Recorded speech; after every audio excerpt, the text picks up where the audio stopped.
Good morning, good afternoon, and good evening, wherever you're from. How's everybody doing? Can you hear me? Start with that. Well, we always start with that. Can you hear me? There's a green bar going back and forth up here, which tells me that yes, you can probably hear me. So that would be great if you could confirm. Let me know. Tech for Senior, you're first. Yes. Awesome. Jason Lowe, yes. Ben Michelson, yes, I can. Awesome. Thanks, guys. Wow, this is okay. I've rearranged a couple things here, but anyways, I'm Rob Moore. I'm your host for today's show, for every Tuesday's show, and I make videos on Camtasia currently, and I do 2 to 3 videos on YouTube every week, and I do this live stream once a week as well. Yeah, we're here again this week. And incidentally, I just realized, do you know how when you watch people do live streams, typically they have headphones on or doing podcasts and stuff like that? You ever wonder why? Many of you probably know. I don't have them on right now, and I will tell you why. What I've realized with my current system, I use a shotgun mic, okay? It's really good at dialing right into where it's pointed. So it's only picking up me. You can see it here from this view. It's right there. It's only, what is it? It's like 12 inches from my mouth, something like that. And so it's really good at picking up me. But the reason why people typically have headphones on is because if I want to hear what's going on, like what I'm streaming, if I'm messing around in Camtasia and there's audio and I want to hear it, or if I'm playing a YouTube video, say for you guys, and I want to hear it as well, I would have to have my speakers on. But if you have your speakers on, typically a microphone will pick up the sound of the speakers, and then you're going to get reverb and echo and feedback, and it's going to sound bad, really bad. But what I'm finding is with this shotgun mic, it is so dialed in to just picking me up, it's not picking up my speakers. So as long as I have the volume not very loud on my speakers, my monitors they're called, then yeah, that doesn't get picked up by the mic and there's no annoying feedback, and therefore I don't have to wear headphones for these live streams. So anyways, that's just a little tidbit of information there for you.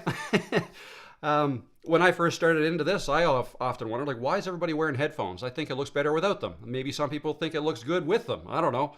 I mean, there is a time and a place for them. Like if I'm editing audio and I really want to hear small things or dial in the mixing and all that stuff, then yeah, I'll put headphones on. Actually, when I do voiceovers, I'll put headphones on too. I don't want to hear anything else. I just want to hear what I'm doing. There you go. There's a little tidbit of information for you today. So how's everybody doing, and where are you watching from? I'd like to know that. Let me just get right into the chat. So I changed things up a little bit here, and the chat window is really big for me. So I have to, there we go. I just have to drag that over, make it smaller. Who do we got here? We got Greg Childers. Hello, Greg. Checking in from New Jersey. Thanks again for great YouTubes put out this week. No problem. Awesome. So I've had 3 videos since last week, which I only had 2 the week before. And just so you know, at some point soon, I'm going to go down to 2. The odd time, maybe only 1 video a week, but always 1 a week for sure. And the only reason for that is there are some other things I want to start creating. Okay. But I do still want to create these Camtasia videos as well. And now maybe maybe the Camtasia videos go down to 2 a week, or 1 a week, and then there's another video on a topic slightly different, right? But I did 3 this past week, and I'll briefly go over them. Tech for Senior, hello, Tech for Senior, Ron Brown. From Comox, BC, the other side of this big, beautiful country. You're on the West Coast, I'm on the East Coast. Thanks for stopping by. Pamela Powers from typically sunny California. Hello, Pam. Thanks for stopping in again today. Good to see you. Tech for Senior has a question. I have ongoing problems with voice syncing in screen captures. I have good equipment and know how to fix it, but it's time consuming. How to fix it? Okay, so there's a couple things. First of all, I'm warm. It's quite warm in here. I went for a run this morning and I still haven't quite cooled down yet from that. So voice syncing, yeah, that can be annoying. The only thing I can think of, if you've got good equipment, that's really all you can ask for. So I'll tell you what I run into, and maybe that'll help you as well.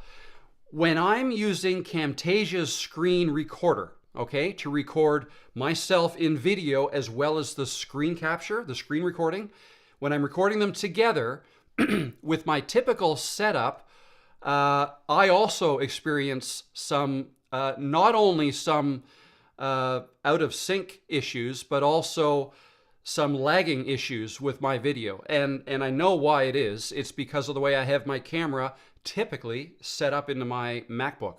So I have it running into my ATEM Mini, which can you see from that angle? This thing right here, actually, this is probably better. If I go iPhone, that black switcher right here allows me to switch between 4 cameras. 1, 2, 3, 4. I only have 2 set up to it right now. But I have my camera, my 2 cameras, this one and this one, going through this ATEM Mini. The ATEM Mini will only do 1080p. These cameras will do 4K. Okay, so right off the bat, it throttles it down. I then have this ATEM Mini plugged into a hub, which is plugged into a dock, my anchored dock, which allows me to run more than one monitor. That is then plugged into my MacBook. So I got a whole lot of stuff going on there between the Stream Deck and my audio interface and that ATEM Mini, all going into either the dock or the hub and then into the monitor with one cable. That is why I get the lag issues, okay? You got to be careful how many things you're plugging into each USB. I'm going to use the word hub again, but when I say it now, I'm talking about what's inside your computer. Okay, this MacBook Pro that I have, I think it's a 2021 model, M1 Pro Max. It has 3 USB connections, ports, and each one of them are relatively powerful. And if I want a good connection for my camera, I would be better off just plugging it directly into one of those ports, probably through a cam link.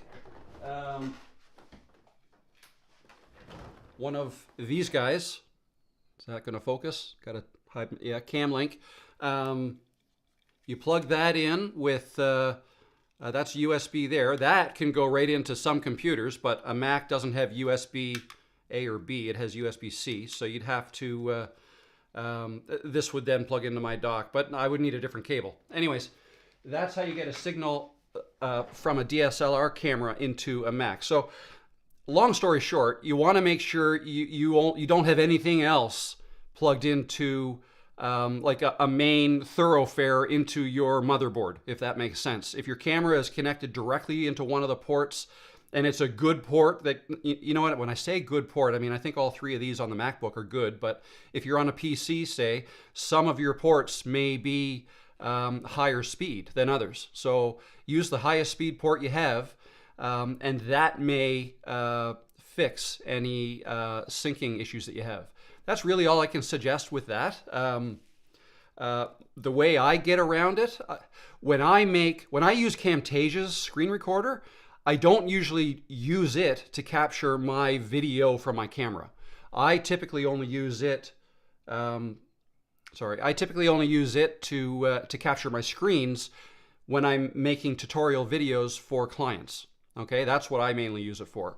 But if I were going to use it to create videos that included my camera as well, then I would just want to make sure I have a direct connection from it into a high-speed port on my computer. So that's what I suggest. Maybe give that a try and see if that helps. Hopefully it does. But yeah, sometimes good equipment, sometimes too much equipment plugged into one computer might overload the computer too.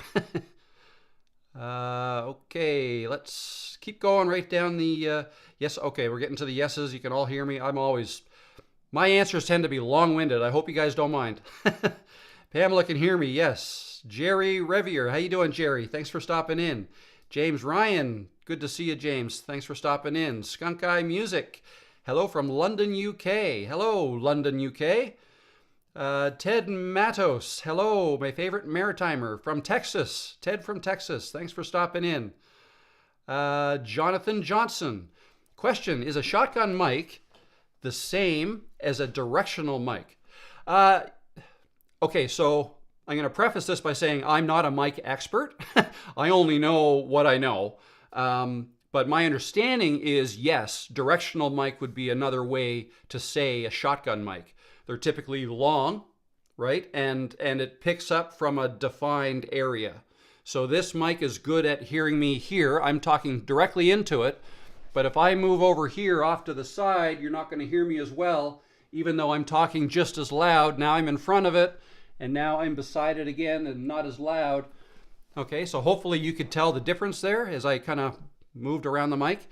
Other types of mics, condenser mics, or again, I'm going to get in trouble here because I'm not a mic expert, but there are other types of mics. There are better mics, but in my opinion, the quality of your mic isn't even as important as what you do to your room where you're recording. So if you want a really good voiceover or a really good audio, treat your room. And I don't consider this room treated very well, but it works just fine for me. I do voiceovers. Most of the tutorial videos I make for my clients, I use my voice. And I now use the mic right where it is now. I have not moved that in quite some time, except for when I'm filming over here. I'll move it over here. Yeah, I run this. I do a little processing afterwards in Adobe Audition. And I have promised before, I continue to promise I will go through how I do that at some point. I'm going to make a video on that. I guess one of the reasons I've been hesitant to make a video on that is because I know Adobe Audition, it's not cheap. It's not something that everybody has. And I know there are other ways to do it with free software. So I just kind of have to, I'm so used to Adobe Audition because I've used it for a long time. But anyways, whatever you use, it's important to capture your audio as good as you can before you even have to do any processing. So, because any amount of processing you do to a voice, like if you try to remove noise from your voice, you're going to remove more than just the noise you want to remove. You're going to end up removing some stuff that you don't want to remove, and it's going to make your audio sound not quite as good. So you have to be careful with that kind of thing. It's way better to not get any noise in the first place into your mic. And the way you do that is by treating your room. Because another thing to think about is the more expensive mic you use, typically it's going to be better at picking stuff up around. And if your room isn't perfect, like perfect, covered with foam on the ceiling, floor, all the walls, no hard surfaces, no hard flat surfaces anywhere. I mean, I've got a 32-inch monitor flat right in front of me. That's not typically good because my voice can bounce right off it and come right back. But again, if your mic is only picking up from one little area like a shotgun mic does, it tends to be good for rooms that aren't perfectly treated, if that makes sense.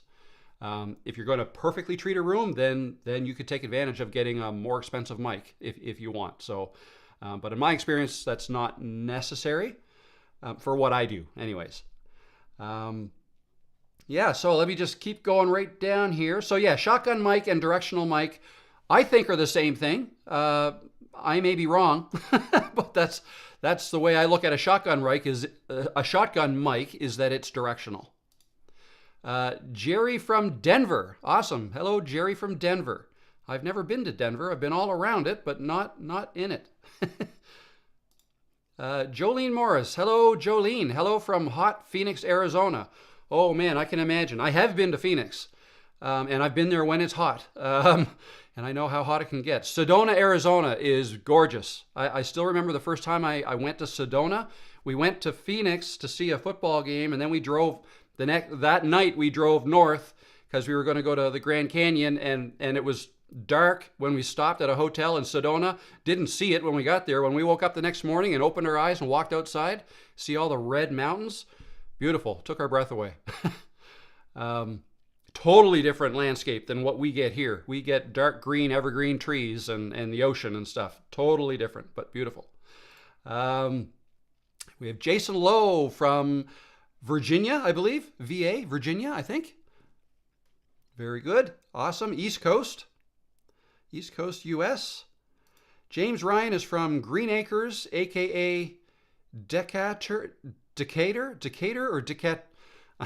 I know a little bit of French, so to me that looks like Decatur, but you're in Illinois, I believe, so you probably don't pronounce it that way. Decatur? I don't know. You can correct. Well, I don't know how you're going to correct me. Tell me how to pronounce that. Jerry, Metro Denver. Very good. Bent is checking in from Stavanger, Norway. Awesome. Norway. That's even further north than we are, I believe.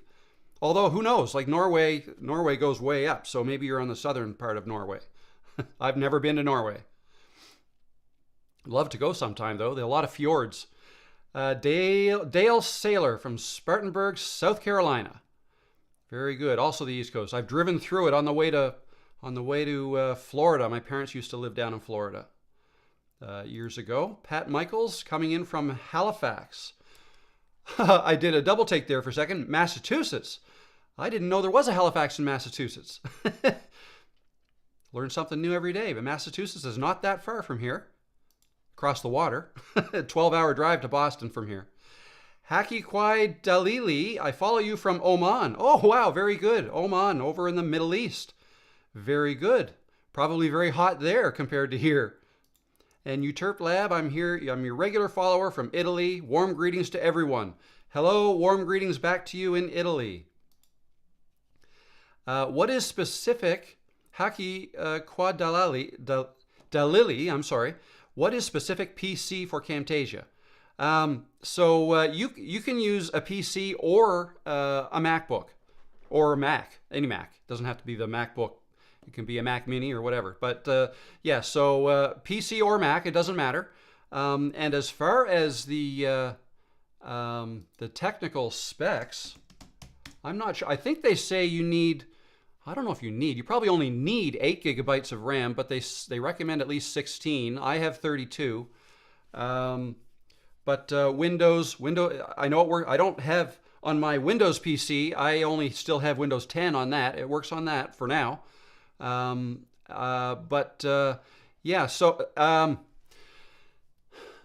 way to look at, basically for any video editing software, the faster your CPU in the computer, the faster the central processor is, the faster your render times will be, okay? So that's one thing to consider. If you're making longer videos, then a faster PC will render those or export them faster. As far as RAM is also good to have a lot of. Again, I have 32. And I bought this computer about almost a year and a half ago. I think the next time I get a computer, I may go 64, but the MacBook handles it well with 32. Every once in a while, I'll get some messages saying, you're starting to max out your RAM. Do you want to flush the RAM and whatnot? Mac is really good at doing things like that. So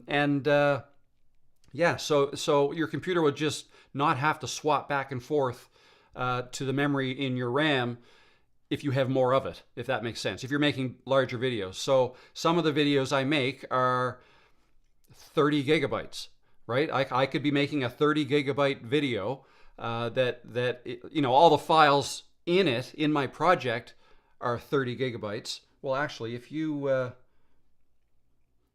don't know if this will show, no, I don't really have, well, if I share my screen here, so just real quick, this is my Camtasia 2024. I just made a live trailer here for this live stream. A 50-second video, that's 1.3 gigabytes. I think I made that in 4K. This is something I'm doing for a client.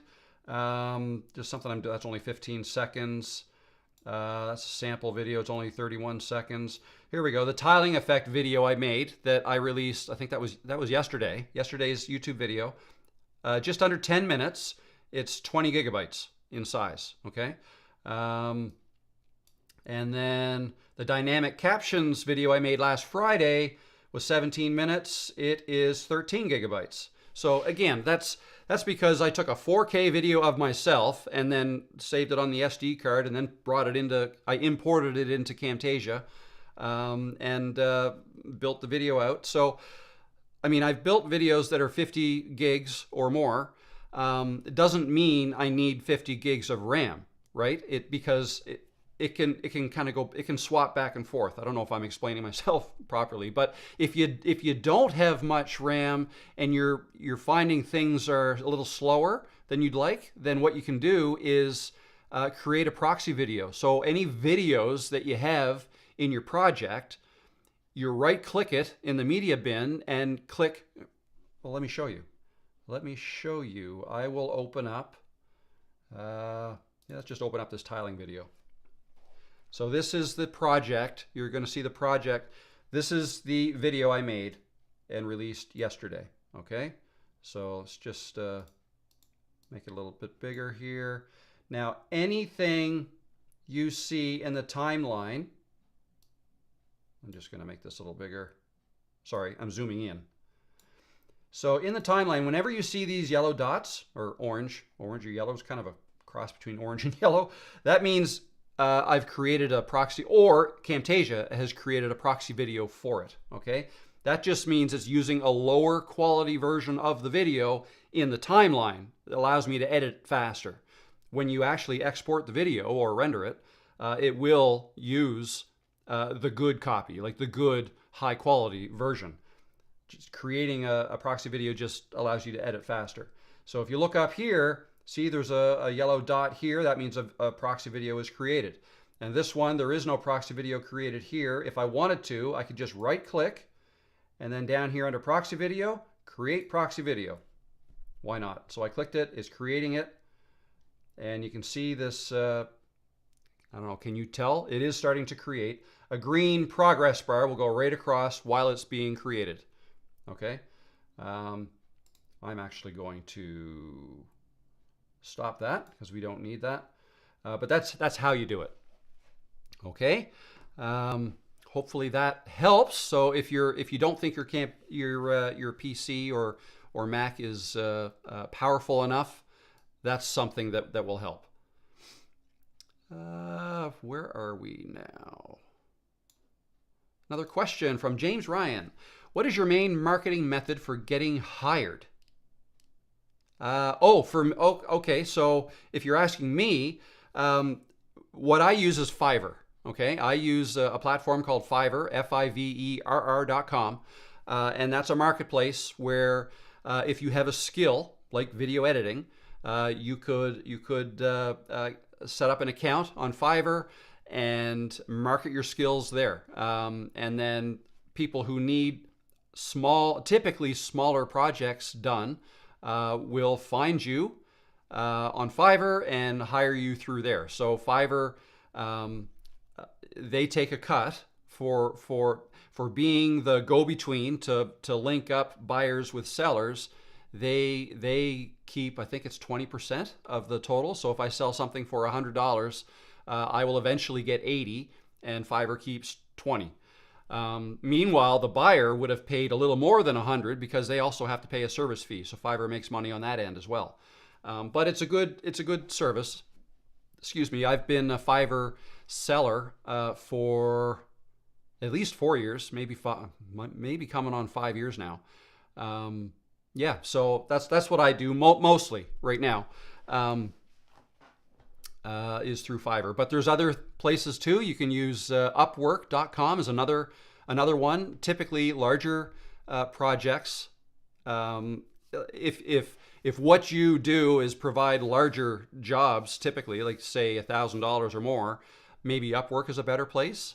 Although I've had jobs on Fiverr from anywhere from $5 when I was just starting for a small subtitling job, right on up to over $5,000 for a job, for a multi-video, tutorial video series of videos, basically. Or hours and hours worth of subtitling, which could get awfully tedious. But When I was starting out there, that's what I was doing. Okay, so hopefully that helps. Jaw harping with Milo. Hi, Rob from Fremont, California. Hello, jaw harping. How you doing? Thanks for stopping in. And Digital Learn Academy. Hello from Ontario, California. Hello. Please hit like and subscribe button. If you're enjoying the content, absolutely. Please hit that like and subscribe button. That would be greatly appreciated. These are some of the best Camtasia tutorials. You know you want to hit the button, so hit it. You're one of my biggest fans. Love it. Jonathan Johnson suggests some explainers with Audiate, such as sound enhancement and filtering. Good, yes. I have to admit, I do not currently have Audiate. I don't subscribe to Audiate right now, but I do plan on it soon. And as soon as I do, I will get into some of that. But yeah, so you're not the only one who's asked for that. So I'm just going to make a note. Audiate vids and sound enhancement. And basically just because I've had another way that I've always done that, and that's why I've gone the route of Audiate yet, but I really should. What are these JKL enhancements for Camtasia 2024? Keyboard shortcuts. Wondering if these can be used with a tour box. I don't know what a tour box is. What do you mean by tour box? I can tell you what JK and L is, but first, I'm Googling tour box. Tired of keyboard shortcuts? Okay. Okay, I'll share with you guys what I'm looking at here. Torbox, unleash your creativity. Torbox puts powerful editing tools at your fingertips. Boost your workflow. Torbox, customizable dials for faster, smoother editing. All right, very good, cool. I've never seen that. I know Blackmagic has some editing tools like this, and I'm wondering if that's even compatible with Camtasia. I suppose anything where you can, create customized shortcuts should be able to use something like this. I have a Stream Deck, which you can also customize buttons on that.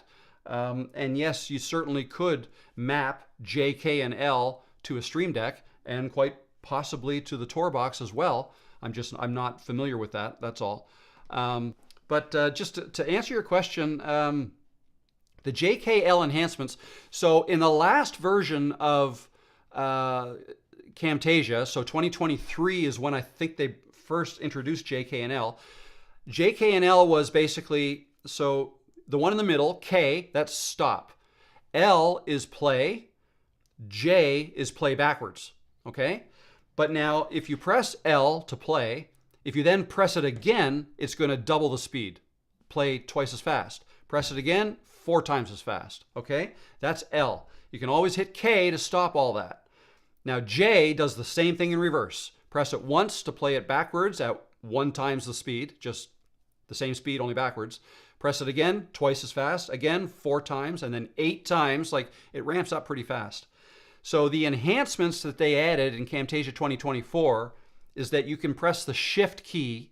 If you hold down Shift when you press L, it basically cuts the steps in half, okay? So instead of 1 time, instead of doubling, it goes 1.5 times, and then 2, and then 2.5 while you're holding down the Shift. It allows you to make more subtle changes in playback speed. And that could be useful if you're editing a video and let's say a lot of the audio is maybe the person speaking in the video is speaking very slowly and it's an hour long and you just wish they talked faster. Well, you can make them talk faster by hitting the L button. Then it's going faster and you could potentially edit it faster. So that's what that is. And William J. May just gave a super chat. Thank you very much. How do I show this now? There we go. For a super chat. Thank you very much. Much appreciated. I love it. One thing I've been meaning to do actually is to create a super chat noise or something. Maybe confetti goes on the screen or something whenever this happens. and then I can acknowledge it a little bit better. I see it as a bright orange thing on the YouTube chat. It is not as pronounced in Ecamm, but really appreciate it. Thank you very much. Now let me read your question. Love your videos. Do you have a course on how to edit on Camtasia with these new features? Can you make a video on how to make these fancy-dancy Instagram commercial promos? If not, can you show me? If not, can you show me? I do not have a course yet, but I will. I'm still trying to get set in my head what direction to go and what it should be. I've watched so many videos, and a lot of you may be in the same boat. You know, creating courses, I can create a course. I have the technology. I've got the cameras. I've got the audio stuff, the screens, all that. I can put together a course. I can talk about stuff. But I just have to dial in what exactly should I be doing. And that's part of what I put at the very top of the chat today. When I asked you guys, like, what do you most need help with? So I'm still trying to learn who you guys are, who are even coming to my live stream and watching my videos. So what I think I know about you on average so far is that typically you're not generally kids. You're generally in the workforce, perhaps my age, maybe a bit older, maybe a bit younger, but call it middle age, anywhere from 30s to 70s, I suppose. I'm right in the middle of that. But now what I don't really know is, are you doing this on your own? Do you run your own business? Do you are you trying to create a YouTube channel? Would you like to grow a YouTube channel? Do you create videos for the company you work for?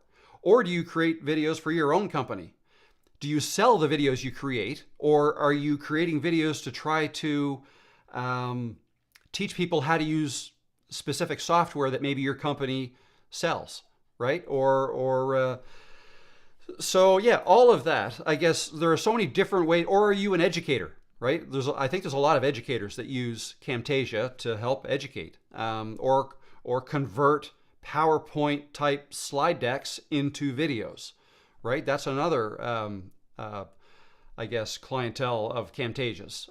So I'm trying to learn what it is exactly that you guys want. So whether I create a course on, like I may create a course on the basics of Camtasia, getting started with Camtasia, and it'll walk you through everything from downloading the software, installing it, to like very basic, right back to the beginning. This is a timeline. These are effects. This is a canvas, and just, you know what I mean? And then just taking you all the way through it. That's one thing I could do. Or I could think of specific problems that you guys are having that maybe I could solve. So would you like a course on, from start to finish of how to get great audio into your videos, right? How do I do it? How do I get perfect audio? How do I clean it up? How do I edit it into my videos? And that. It could be something as specific as that, or it could be more general, or it could be more the advanced stuff in Camtasia, or it could be on YouTube, or it could be on live streaming. So anyways, there's any number of things that I could do.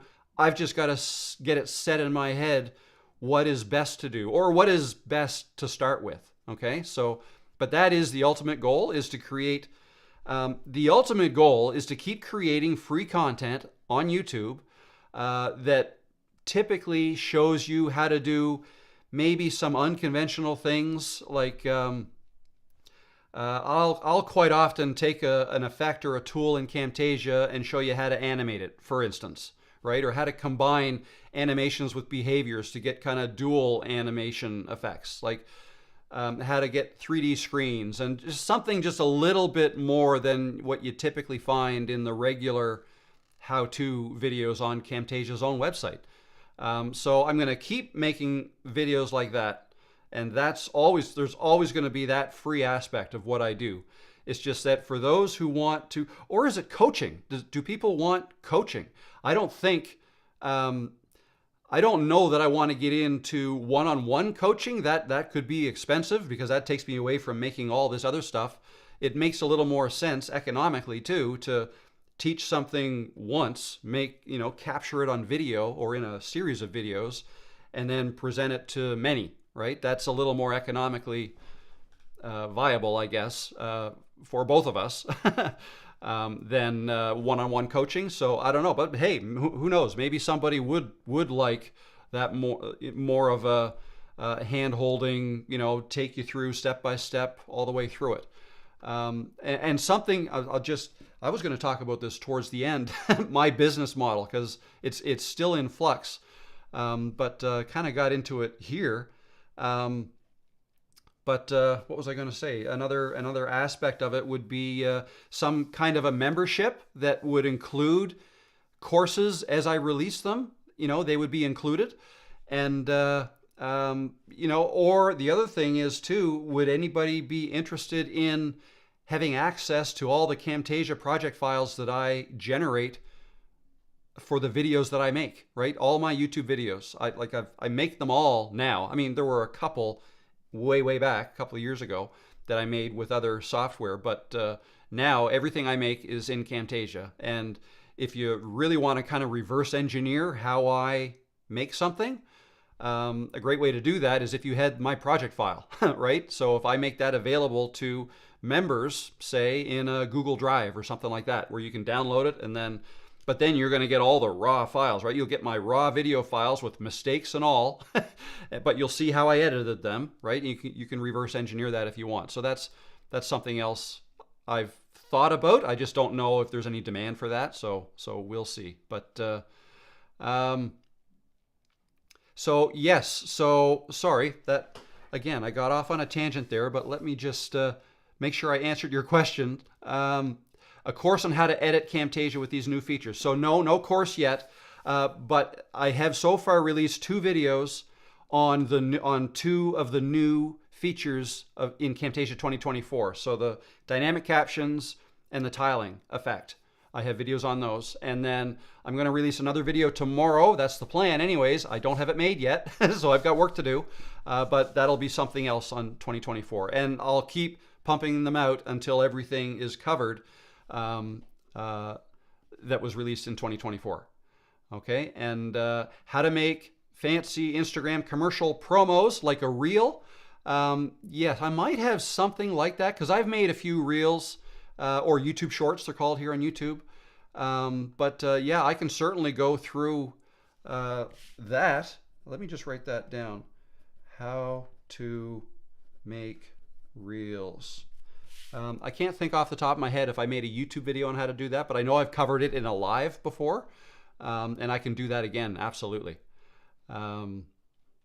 Okay, so let me just keep moving on here. But thank you again for the super chat, much appreciated. And let me see. I see you sent another super chat, William J. Maybe we for $5. Thank you very much. Much appreciated once again. Maybe I'm sorry. I'm reading what you say. Maybe you can check out the example and we can talk. I'm not sure what you mean by example, but maybe I'll see it once we get further down in the chat. But yeah, absolutely. Sybil Morgan. Hello, Sybil. Welcome back. Thank you for stopping in. Trouble with cursor path. Smoothing across clips. Smoothing across clips. Then I edit the path, but it may move the cursor where I don't want it from end of one clip to the beginning of the next. Any way to fix there? Okay, and let me just jump back here. There isn't a dot on the video track to change the placement at the beginning of the clip. Maybe because I have cut parts or added 2 unrelated clips. Yeah, that can get complicated. But yeah, generally you'd have to look at the dots in if you've got 2 clips and they weren't recorded at the same time. You have to figure out how to marry them up. So you really have to get it close on one. Or can you? I mean, one thing you might be able to do is just, depending on how much cursor movement you have, you may even want to delete what you have and start over and make a new one that goes across both clips. Stitch them together. I believe you can do that. You stitch them together and then create a new cursor path across both of them. That might help, maybe. Because otherwise, if you have two unrelated clips, yeah, I don't know that there's a way to join two up. You would just have to try to place the cursor on the canvas, where one ends. You want to place that position. Let me repeat myself. So where one ends on the first clip and where it starts on the next clip, you want those two positions to be in the same place. There might take some trial and error to make that happen. But again, yeah, what I might try is delete those and then try to add a new cursor path across both after you stitch the two clips together. Maybe that helps. I hope. I'm not sure that that answered your question or not, but hopefully it did. I think I might have missed a few. I think I missed a few here. I don't know what's going on with... okay, I am just going to look at... I might need to get a... what do you call it? I might need to get a moderator at some point to help me out with these chats, because there's a lot here. And I don't want to miss anybody. I'm just going back up. Okay, I did that. Covered that.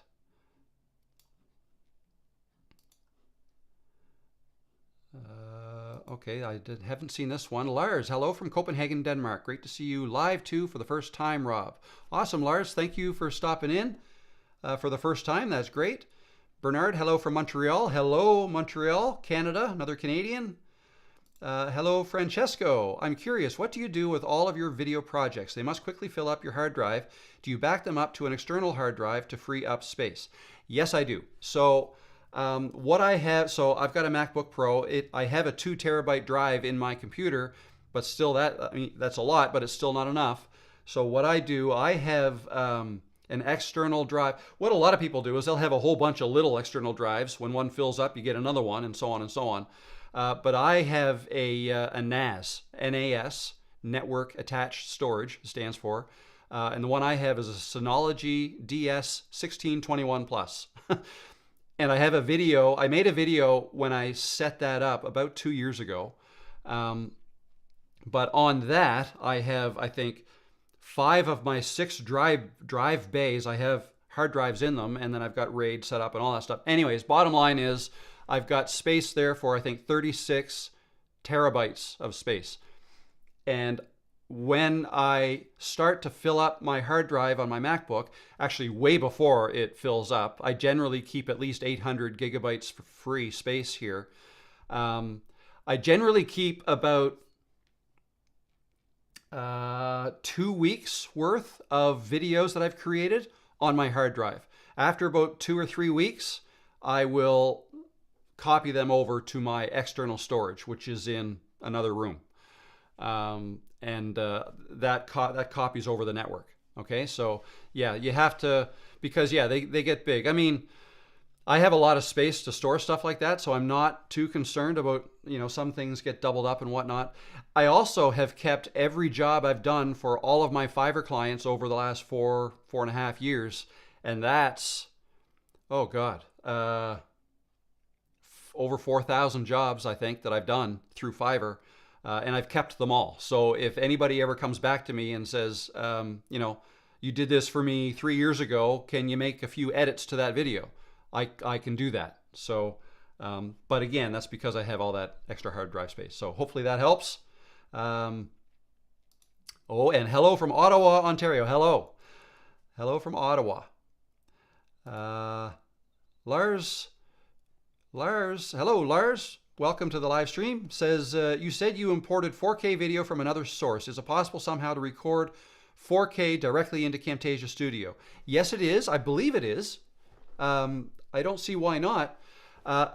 It comes back to the same thing, though. You want to make sure you have a great connection from your 4K video source into your computer. Okay, so if it's a PC, Make sure you're plugging into a high-speed USB port on your PC. Same with a Mac.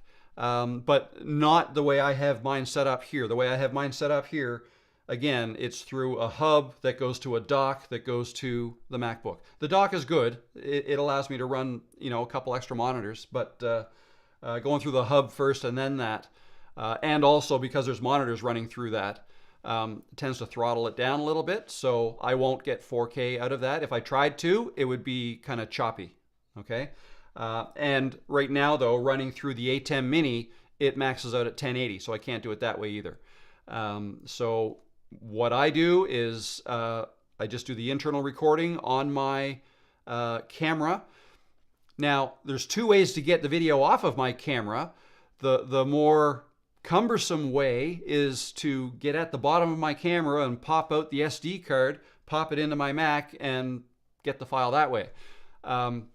Cumbersome, I got to take the teleprompter off of my camera first, and then take the camera off, and then anyway, there's a USB, is it C? I think USB connector on the side of the camera that when I'm ready, when I've done my filming, I will then plug the other end of that's always in my camera. I'll plug it into my dock, and then then my camera's like another hard drive. I'll just copy the file over, so the camera can stay right there. And the same with the otdo camera. Do it the same way. Yeah, so you can record with Camtasia Studio Direct. So hopefully that helps. As long as you have a free port, that's a high-speed port. Pamela Powers says, on Amazon, the shotgun mics don't seem to have the stands to put them up where you have yours. Okay, yeah, so the stand that I have, best way to show you is with the phone. You're right. The shotgun mic did not come with that stand. So I've got the shotgun mic right here. And then I bought this. That is a Rode, I think it's called a PS100A, but it's a desk clamp. See, a desk, it just clamps to the desk right there. And then, yeah, it's just an arm and the mic. When you buy the mic, you only get the mic. You don't get the arm. This isolator thing here did not come with this mic either. This came with a different mic that I had that I used to put on top of my camera. But you can get these for relatively cheap, and it just screws onto this arm here. And then, of course, you've got your cable, right? Your XLR cable that plugs your mic into, like that goes all the way down there under my desk and here. That's the cable plugs into this. This also did not come with the mic. That came with, well, it didn't come with anything. I had to buy that separate. So if you get a mic like that, a shotgun mic, you would, unfortunately, you're typically into buying other things. Now, there may be a shotgun mic that's USB as well. Mine is not. Mine is not a USB connecting mic. It's an XLR connecting mic. XLR means it has to go into this this thing here. I don't know if you can see it way over here. It's got to go through that audio interface first, and then that audio interface connects to the computer via USB. Okay, that's how it gets into the computer. Shotgun mic unfortunately means you're typically going to buy something else too. But now this arm, you can use that with more than just a shotgun mic. You can use an arm like that with any type of mic, really. And also with my shotgun mic, I don't need to put it up there. I could put it on a stand. Like something like this. Right? This is a stand that I could have it here right on my desk. Right? And I could have the mic here.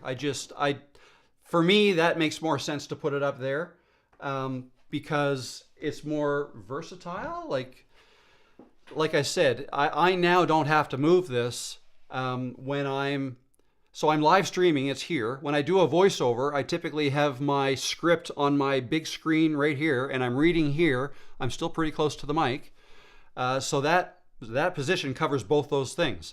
Now, if I want to make a video and I'm over here at this camera, then I can just swing this mic over here, right? Because of the arm that it's on.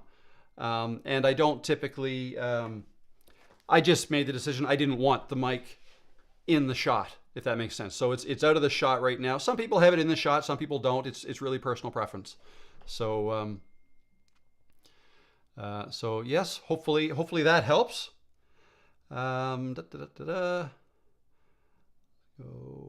Let's see. One CNC West. Greetings from our One CNC CACAM California office. We use Camtasia for all our training and sales videos. Awesome. Very good.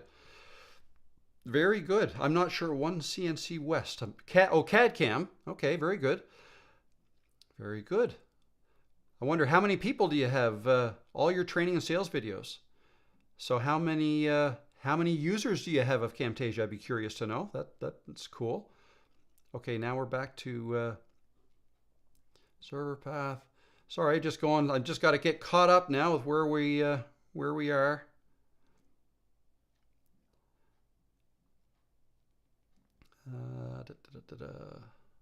Yeah, super chat noise would be great. Yes, I'm gonna a noise, maybe a graphic or something like that would be awesome. That wouldn't be very hard to do. It's just never made it to the top of my list, but I will do that. Starting to get super chats now, so obviously I've got to create a noise. Oh, thanks for supporting the channel. Yes, thank you very much, William J. May Real Estate. Pamela Power says, when you are doing JKL, do you use the command key with them? No, shift.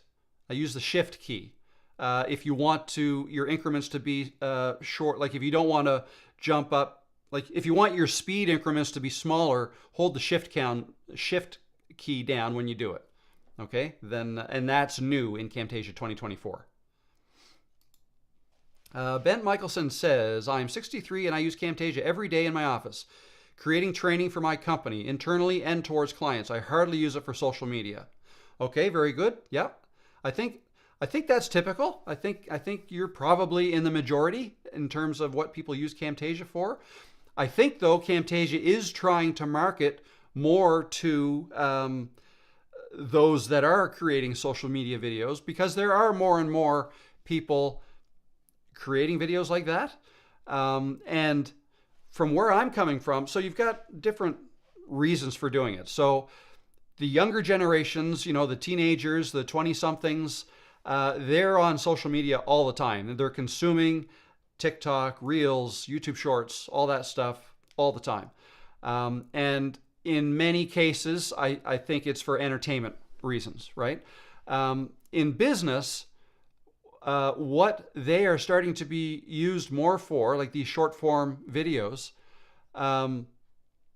it's more, the way I look at it anyways, more as support for long form videos. So my viewers, you guys, for the most part, are watching my long form content, my long form videos, the YouTube videos that I'm posting, the widescreen full videos, 10 to sometimes 60 minutes long, right? Your typical teenager doesn't have much capacity. Well, I don't want to offend anybody, but typically they're watching videos that are less than a minute long, like short form, vertical videos. But a good strategy for getting more people to watch your longer form videos is maybe creating short form videos that advertise the long form ones, right? So you may have seen that I created some.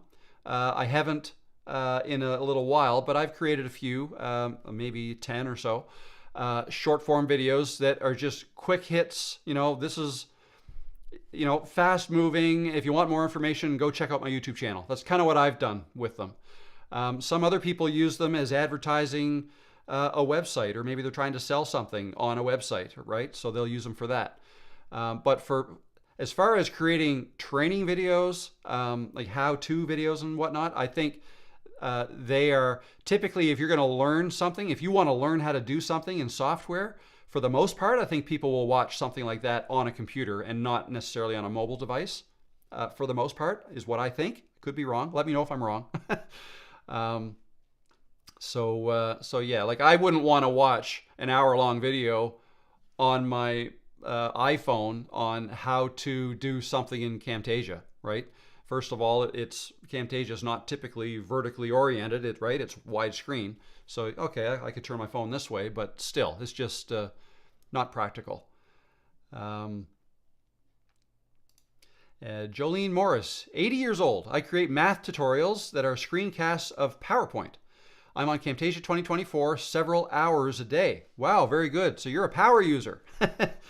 Very good. When did you start using Camtasia? Creating math tutorials. Awesome. Very good. And Shia LaBeouf says, don't let your dreams be dreams, just do it. Thanks, Shia. Is that really Shia LaBeouf? Could be. Jason Lowe, just getting into the YouTube video world of sharing content. Looking to get a lot better at this so I can make income. So the course would be the entry-level start to finish, including sharing. Okay, good to know. Thank you. Very good. And best of luck with that. That's, I think it's, I mean, I've heard people say, "Oh, YouTube's been around for a long time. You know, it's hard to get into that now. Is there still? Can you still make money on YouTube in 2024?" You know, some people say you can't. It's too late. You know, the bubbles burst and all this stuff. And courses, can you still make money selling courses today? Because you know, a few years ago, sure, everyone was selling courses. You know, during the pandemic in 2020, even 2021. Everybody seemed to move online. A lot of people were out of work and they were trying to create their own work online, creating courses. A lot of fitness people doing, you know, creating an online business and all that stuff. So sure, there was a peak of that sort of business model, but it's not dead. Like there's so many. The way to look at it, I mean, if you want to make a living creating content that is basically the same type of content that is already out there, it might be hard. You got to bring something new. Okay, you got to bring something new. Like me, for instance. So I'm creating Camtasia tutorials and starting to build a little community here of people that like my content. I made the conscious decision to put myself in my videos. Okay, I personally think that's very important. Not everybody's comfortable doing that, and I certainly wasn't when I started. Like, go back and check out some of my first videos. Very uncomfortable on camera. I don't have training for this at all. I've just been it's been a hobby of mine for the last several years, and just the more you do it, the more, the better you get at it. And I'm certainly not there yet. I've got a lot of learning left to go, and my channel is very small at this point. But it's a process. But I think it's important that if you want to, I mean, it's not the only way. People are making money with faceless YouTube channels using, you know, heavily leaning on AI to generate the content and all this. I'd be careful with that kind of way of going about it, though, because first of all, at some point in the not too distant future, YouTube may find a way to not reward people who are creating AI generated content and not putting, you know, their face in the videos. If the script is completely done by ChatGPT and the videos are completely done by, you know, automated AI generated videos, you know, you're not really bringing anything new to the platform. And that's what YouTube wants. YouTube wants new content, maybe the same content presented a different way, maybe new people. So again, for me, my face, relatively new. I'm just kind of getting into this. But I think for branding, it helps to have a face attached to this. And then it almost becomes like a personal thing. So, you know, making personal connections with you guys, getting to know you guys, you know, putting faces to names, or names to faces, right? I think that really helps when you're trying to grow a channel. And then so my approach to it is going to be, and feel free to, I think it's the best way. Anyways, grow your audience first, or at least start growing it first. And then if you all have something in common, then create something that all of your viewers want or need help with, and then you could probably start creating a business from that. So yeah, but I think it involves a lot of creating a lot of free content first, perhaps for years. Sure, some people do it a lot quicker. Maybe they get a viral video or two, but that's certainly not the approach I'm taking here. I'm creating more searchable content, right? Like specific things, how to do something in Camtasia. Hopefully my video will pop up. If you're looking for, how to use the new tiling effect, hopefully my video pops up, right? And the larger a channel gets and the more views it gets and the more thumbs up it gets, all the videos get, then the more often the video will show up. And then the other piece of that is, so the YouTube world. So I'm doing two things, right? Three things if you count the few shorts that I did, but let's leave that aside for now. I'm doing the videos, right? And I'm spending a lot of time making those videos, 3 videos a week now for many, many weeks. But I'm also doing the live streams. And when I first went live, I think it's important. So live streams really help, particularly with watch hours. If you're looking to get monetized, right? If you're looking to get your YouTube channel monetized, don't ever think that a monetized YouTube channel is what's going to end up paying your bills, because it's not. It's not a lot of money, unless you've got millions of subscribers. Then sure, it would be. But you could be a year or more before you get monetized, and then when you do, it might be $100 a month, right? Or less, maybe more, but whatever. Not a ton. I think so. I am monetized now, and I think. I haven't received a check yet, but I think my first one's going to be less than $200, so that would be for a month. So you can kind of equate the size of my channel to that if it helps. That's not what's going to make my channel successful. It's going to be something else which I haven't created yet, whether it's a course or membership or coaching or whatever. So yeah, but all the best with that. That's what I got the feeling that if people are into Camtasia, they want to learn more about Camtasia, they're probably also into making videos. And then if you're into making videos, where are you going to put those videos? Well, YouTube is the #1 place in the world to put videos. So maybe you're looking at doing that, unless you're just creating training videos for maybe an internal company or something like that, that may live on your own servers and not necessarily on YouTube. But yeah, so I don't think you're alone, but if anybody else out there is looking to create a YouTube channel like Jason is, let me know. That would be good to know. William J. May will take coaching. Awesome. You could be my first coaching customer when I get into that. Won't be too much longer. I just, again, still kind of, I'm still letting the dust settle with all this Camtasia 2024 stuff. And Camtasia 2025 is only a few months away. So we're going to be getting into that as well. I have no idea what's going to be in that yet, but hopefully I'll get a little bit of advanced notice like I did this last time.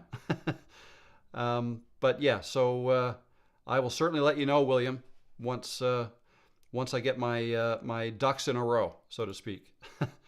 The TechSmith Academy has basics and advanced courses for Camtasia. Be careful of duplicating an existing resource. I really like your videos on specific Camtasia features. Perfect. Yeah, and I totally get that. I don't want to create something that's already out there, obviously. I want to create something new that maybe people still need help with, because absolutely, like at this point, if somebody needs help with something basic with Camtasia that I don't have a video on, I'd probably direct you to Camtasia's website for that, because they've got a lot of good resources there, and it's very specific how to do things, how to use specific tools. Maybe not necessarily the best ways or creative ways to apply them.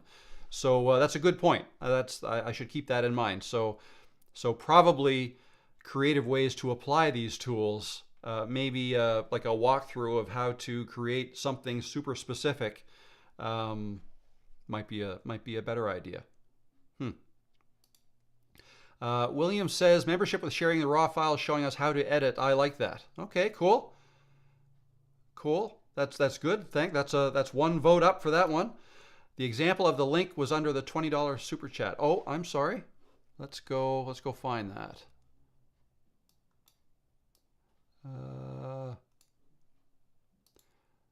Here's the super chat. Whoops. I don't see a link. Oh, love your videos. Do you have a course on how to edit in Camtasia with the new features? Can you make a video on how to make these fancy dancy Instagram commercial promos? If not, can you guide me? Okay, I don't see a link here though.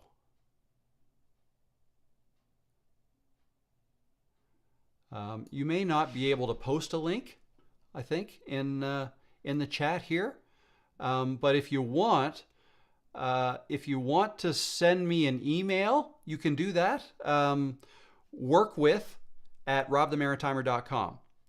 I don't know if I can type that in here and have it show up. Workwith@rob.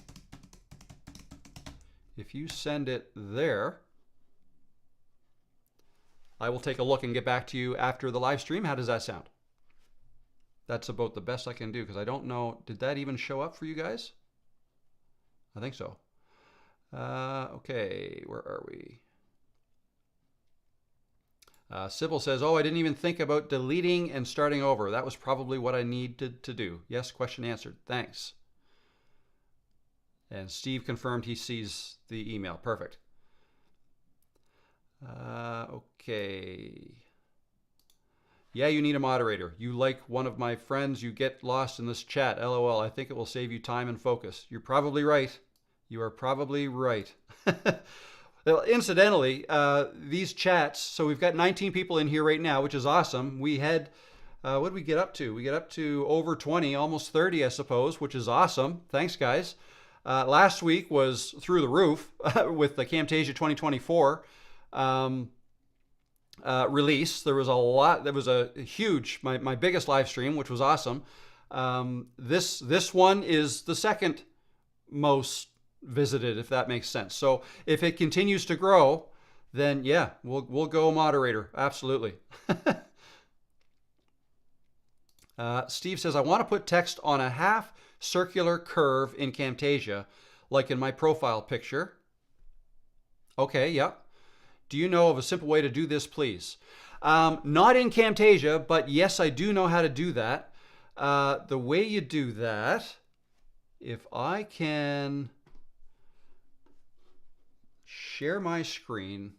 Actually, let's leave that browser here and we'll open up a new tab. I would go to Canva, and I believe I showed this in a previous live stream. I don't know which one, maybe 2-3 weeks ago. But if I wanted to do curved text, I would do it in here.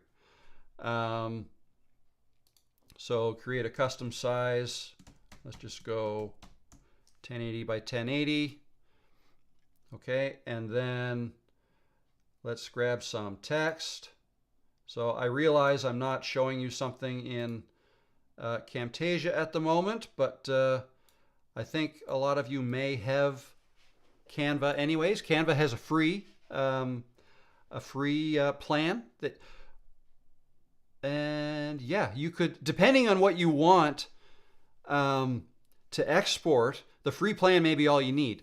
If you need to export something with transparent background, then you need the paid version. So I'll just say that before we get too much farther. But basically, if you type in your text, and if I just look at your, I can't really see what's in your logo. So short stories I see. So let's just go short stories. Okay, there's some text. And we would go up to effects, and we'll go to curve, just like that. And if we want to change the amount of curve, that's with this down here. Okay, a little subtle or less subtle, like that. See what I'm doing? So that's how I do that. And if that's still too small, or sorry, too large, you could probably make this smaller. Probably have to, wait, let me just Control Z this back. Just make it smaller like that. Okay. Short stories. Short stories. 1, 2, 3, 4, 5. Oh no, it's doing that, eh? Okay. Copy. So we got a whole bunch of them here. Put them all in one big line like that. And then go up to effects, curve, right? And we can zoom like that. And where did, oh, the effects are up here. Effects, you can change the curve like this, come all the way around if you want. Okay. So yeah, so you can change the color in here if you want. You know, you can do all that in here in Canva. Change the size of it if you want, move it around. And then when you go to export that, you just go share, download. Now, if I just load it like this, it'll have a white background, right? I can change the background, right? You can come up here, background, and change it to whatever, okay? And then we can click the share and then the download and then download it like that. But if you want it transparent background, you have to check this off, and that is only an option if you have the paid version of Canva, okay? That's how I do it, because you can't do that in Camtasia. Not yet anyways. At least I don't think so. No, that wasn't something they added in 2024, or I would have known. Unless I did it in secret. So hopefully that helps. Thank you for answering my question. No problem, Francesco. Yeah, I didn't see a link there either. William J., you have great streaming setup. What are you using? Also, do you have any videos on how to set it up? I'm thinking about doing live streams, answering questions regarding real estate. This would be great. Yes. Okay. Yeah. This is an example of something that that perhaps I could create something. It's a little bit outside of the realm of just Camtasia, right? It's not my live streaming really has nothing to do with Camtasia, other than Camtasia is what I'm showing you on the screen that I share. But yeah, I can absolutely do. Let me walk you through what I'm doing. So I'm using streaming software. Let's start with that. I'm using Ecamm Live on a Mac. Okay, it's only available on a Mac. But I have also used OBS. So you need to use streaming software, whether it's Ecamm, OBS, StreamYard is another one that I've used in the past. That's a browser-based system that you would subscribe to. Ecamm, is something I subscribe to. OBS is free. You may want to start with that just to get the handle with it. If you look at some of my live streams, like the ones I did in March of this year, just a few months ago, I used OBS in those ones. I had trouble with so you know how I'm displaying your comments? That is a function built into Ecamm Live. OBS doesn't have that functionality built into it natively. There are some workarounds that I implemented, and then the next week it was kind of broken, it didn't work, and then I figured it out, but then I didn't. I don't know, I just found it hard. But Ecamm makes it easy. And StreamYard, if you're not on a Mac, then I would and if you're not on a Mac and you don't want to try OBS, say because you want to put the on-screen chats, be able to throw them up on screen, then I'd recommend checking out StreamYard. Because they also allow you to do that relatively easily. You set up your stream in StreamYard, and then you connect your StreamYard to your YouTube channel, and then you click Go Live in StreamYard, and you're live on YouTube. Okay, that's basically the way it works. And with Ecamm is software that's on my computer, just like OBS would be. If you downloaded OBS, put it on your computer, it's not a service that you have to subscribe to, although with Ecamm you get more features if you use one of their paid versions, like streaming in 1080p versus 720 and watermarks and all that stuff. So I believe there is a free version of Ecamm, but I use the paid version. But the software runs on my Mac, okay? So that's what you start with. Then you need to get a camera. So the simplest setup would be this. OBS or StreamYard or Ecamm as the software for live streaming. Get set up on YouTube with a YouTube channel, and then you can go live on that. I believe once you have a channel, I think you have to, there's a certain waiting period. You can't just start a new channel and then go live that day. I think there's a waiting period. I don't think it's long. It might only be 24 hours. But anyways, so you have a YouTube channel that your Ecamm or OBS or whatever can connect to. Then you need a camera, which you can use your phone for if you want. And like with me using a Mac, it's very easy to connect my iPhone. It's Apple as well, and it can recognize it wirelessly. So that's super easy. But if you're on a PC, then you can probably connect your phone with a cable to your PC. Okay. If you didn't want to use your phone, then you can use a camera. So if you use a half decent camera that has an HDMI output on the side of the camera, then you can plug it into your computer sometimes. So the easiest way to do it without, if you get in, so I have two cameras set up and I have them both going into this switcher, this switcher right here, that guy, which is an 810 mini, and it allows you to plug in up to 4 cameras that you can switch back and forth by pressing those buttons. And you can get a lot more complicated. It has picture-in-picture capabilities and all that stuff, which I don't get into with that. I use Ecamm for that. Yeah, so I have that into that switcher, and then that switcher plugs into the computer via USB. Then you need audio, okay? Audio could be coming from your camera, right? Or if your camera is your phone, you could use your phone microphone if you want. But if you want better audio, it's better to use an external microphone. That microphone can also be USB, or it can be an XLR mic like what I have that needs its own audio interface, right? And then that is USB into the computer. So all these things are inputs: your camera input, your audio input, and then put it back on me here. And then what you do is, or maybe it makes more sense to show you this angle. No, that's fine. And then you configure everything in OBS or Ecamm. You say, okay, I want my camera to be a picture-in-picture. I also want my screen, right, to be something that I share. So what I do is I share one of my monitors. This monitor that's right here in front of me, this one down here, is where I typically put Camtasia if I'm demonstrating something in Camtasia. So I was just showing something in Canva. That's why that's what's here. And I can switch back and forth between scenes while I'm live with a Stream Deck or with this thing here. I know it gets complicated, but certainly that's certainly a candidate for a course or a series of videos or something, absolutely, to try to explain that, because it can get complicated, but it doesn't have to be. It's as complicated as you want to get, right? So in my case, I think sometimes it's beneficial to have more than one angle of myself. So that's why I've got two cameras and a third mobile camera set up for that.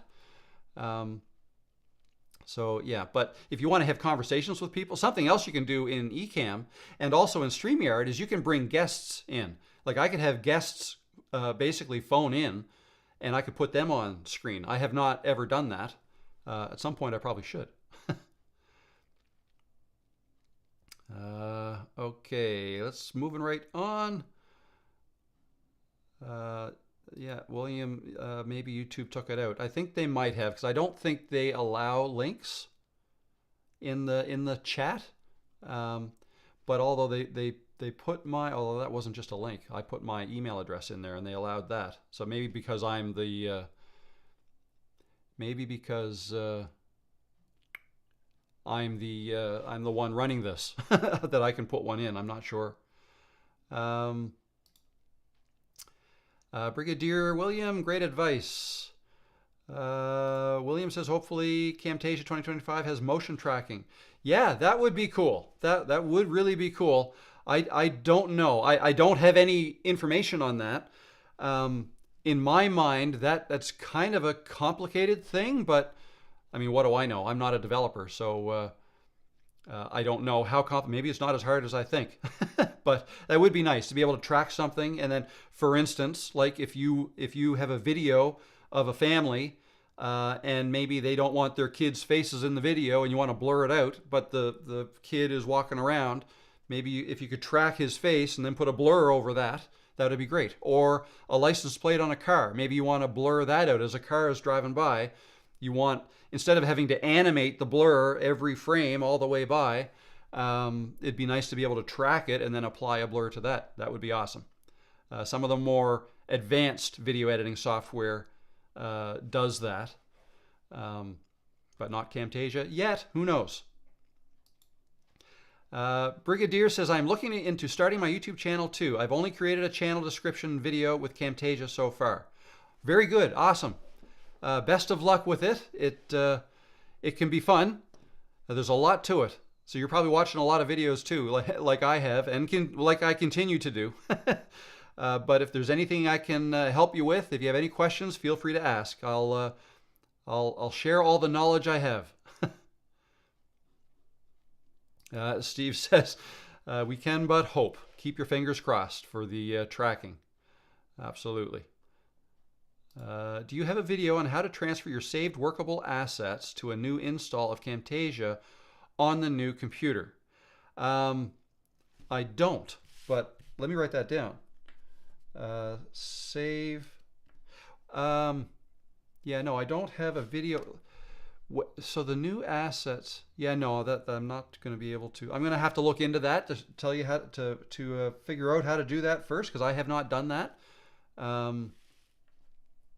Workable assets transfer to new computer. Yeah, because you've got libraries, you've got assets, templates. All of them can be saved, I believe, and then you can bring them into the other computer. But I should have a video on that. So thank you. That's a good idea. It's on my list now. Pam says, what is a moderator? But I think I already saw somebody answer that. Basically, somebody to help the person running the live stream. So it would be, a moderator would become part of my team. They would be someone like you or whoever who's going to be in all of the live chats, and they would have additional access to do things like answer questions or remind me, oh, hey, this person asked a question, and things like that, or delete maybe inappropriate comments, things like that I may miss. That is what a moderator does. And beyond that, I don't know much more because I haven't even really looked into that. Oh, Jolene says mocofun.com has a free curved text generator. Oh, cool. I've never heard of that. mocofun.com. Thanks for that. You guys may want to check that out. I might check that out too. Steve says, thank you for demonstrating the curved text. No problem. William says, thank you for the streaming information. I'm using Windows. I'll definitely check out those software. Perfect. Good luck with that. That's another rabbit hole you're about to go down. It can be pretty deep. Avoid switcher with Elgato Facecam 4K or other. Jonathan says, avoid switcher with Elgato Facecam 4K or other to USB. Avoid it. So it's not, I'm not familiar with the Elgato Facecam 4K. I'm not exactly sure what you're asking here. The switcher that I use, the ATEM Mini, only accepts inputs by HDMI. Okay, so the camera would have to have an HDMI output in order to use this. So not a webcam. A webcam is typically USB, plugs into your computer. And again, the cam link that I showed, this being another way to get an HDMI signal into your computer, is a cam link, right? That's USB on one end All right, gotta hide my face. USB on one end and HDMI in the other. You see that? Let's focus. There you go. Hold up to the light. Anyways, that's if you're dealing with one camera, a cam link is probably perfect. And then you can bring in up to 4K, 4K 30 or 1080p 60, I think, whichever. So if you really want 60 frames, then 1080 is as high a resolution as you can go. When you're a moderator, you can add links or websites to the chats. Okay. Oh, moderators can add links too. Very good. I did not know that. Do you save all your project files on a local storage in your studio and backed up in the cloud too? I'm not very good at backing up to the cloud. I've been putting that off. I should do that. That's the kind of the missing link of my setup. I offload from my MacBook to an external drive. Yes, a NAS, a 36 terabyte drive, basically that sits in a closet in another room where the internet comes into the house. And my wife's computer can back up to that as well, right? So that's what I use. But I should have a backup system where that backs up to the cloud as well. Backing up to like a Google Drive or something would be expensive because we're talking terabytes. Now it's nowhere near full, but it's probably half full. That's a lot. But there are other Backblaze, I believe, is another option for backing up where I don't know what it would cost. It might cost me $20 or $50 a month or something like that to back everything up. And it might take a while too because my internet connection isn't awesome. It's great for download. I get gigabit speeds down, but my upload is only 15 megabits per second. 15, because I have cable internet, not fiber op, which I wish we had here, but we don't. Okay. I think I've hopefully I didn't miss any of the chats. I've gone all the way through the chats. Didn't really get to much. I'm not going anywhere yet. There's still 18 of you here, so I will, if there's anything else you guys want me to talk about, let me know. I'll quickly take a look at the topics that I was going to talk about today. Wait now, I just get another comment in here. Jonathan says, there are 4K camera that have USB output, not HDMI. So plug right into USB hub and Stream Deck can switch USB cameras. Okay, very good. That would be good. I'd be a little concerned if, because USB, I mean, if it's USB-C, I suppose, they have faster speeds. A regular USB, like A or B or whatever, is, I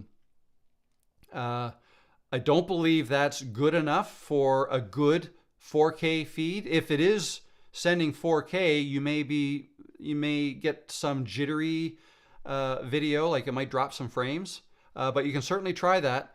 If trying anything like that, I would suggest whatever you get. If you well, if a 4K camera has USB output, not HDMI, so plug right in. Okay, yeah, no, I haven't tried that. If that works for you, then awesome. That's a better way to do it, or another way for sure. But in my experience, anything I try, I want to make sure. Like I bought another cam link the other day. I wanted to try to put 2 cam links into my Mac and then have them both on the same screen that I could, or scene that I could then send out via my live stream or record within Ecamm. But I ran into troubles because of how many monitors I have. So monitors, I have 3 external monitors, the MacBook, and 3 external monitors. I have a dock driving one of them, and then 2 of them are coming out of my Mac. So because I've already kind of maxed out my ports, it didn't want to accept 2 independent 4K streams into the computer, right? Maybe if I got rid of some monitors, I could do that. So, but it's not a big deal. My 2 good cameras, I have both going into the ATEM, and I can switch back and forth between them, like that. Okay, switching back and forth with the ATEM. And if I'm making a video that needs both of these feeds, I typically don't use the ATEM anyways. I'll record right on the cameras, right? And then either SD card, get the video files into the computer that way, or with the USB plugged into the computer, get the files that way. So yeah, I don't know, where did I start with that? Oh, 4K camera. Yeah. So, yeah. Oh, I know where I was. I bought another cam link to try that. Didn't work out for me. The cam link's going back tomorrow. So as long as you can return these things when you want to try them out, I've got no problem doing that. And my EV Adventure says a copy is not a backup. You are correct. The 3-2-1 method is 3 copies on 2 media with 1 offsite. I 100% know that, and I don't follow my own advice. I guess in my mind, yeah, well, so the NAS, anything that I'm about to tell you is an excuse. I know my system isn't perfect, but I will say the external drives that I use is set up in a RAID configuration such that if any of my drives fail, I can pop it out and pop in a new one, and I haven't lost anything. The RAID reconfigures and whatnot. And I forget I think I have 1 redundant drive. So I have 5. It's a 6-bay unit that I have. I have 5 drives, 5 hard drives in them. And I think some of them are 16 terabytes. Some of them are 8s. And so one of the 16s is considered redundant. I can't use that for storage space. But it's seen by my computer as 1 big hard drive, right? And the reason you have 1 as redundant is so that if something happens to any one of my drives, I have to replace it with a new one, and then it kind of remaps everything and nothing is lost. So that's what I'm doing right now. For my super important stuff, like finance stuff, business, whatever, that lives in the cloud, right? I don't necessarily just send it there. I do have some stuff going to the cloud, just not everything.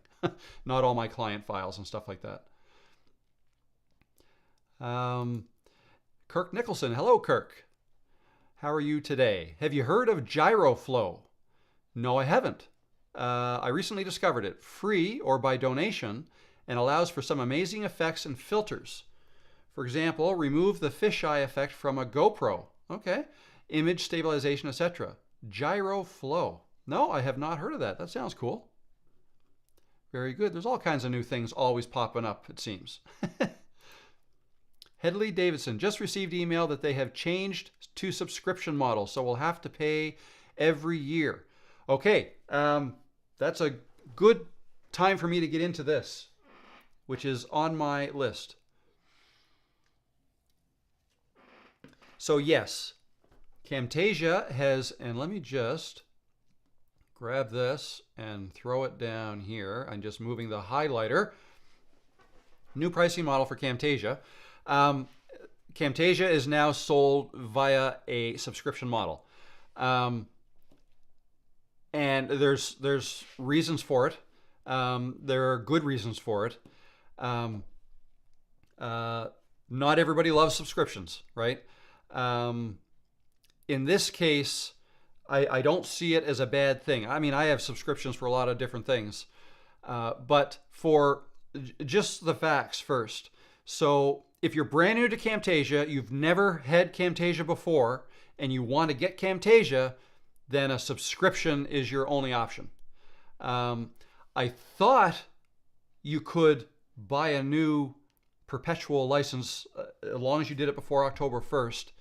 And I'm still waiting for confirmation of that. But I think that's only for people who have owned Camtasia in the past. So, if you've ever had Camtasia before, if you've ever owned it before, if you're in their system, right? Let's say you bought Camtasia, but you never got the maintenance package, or maintenance being, if you pay a small annual fee every year, you'll be able to keep getting the updates every year whenever a new version comes out. That's what the old maintenance package allowed you to do. So you'd pay a one-time, higher price for the software, and I want to say the perpetual license was $300, maybe. I don't know. It's hard for me to talk in terms of dollars because I'm in Canada. So when I go to Camtasia's website, I'm presented with Canadian dollar prices. So I can kind of do the math. I think I know what the US was. I think it was around $300. And then it would be the maintenance fee, I think, is around $100 US per year thereafter. Well, when you buy the software, you get 1 free year of maintenance, right? And then you would just have to pay the $100 a year maintenance fee to keep current if you wanted to keep getting updates. But that was optional. You didn't have to do that.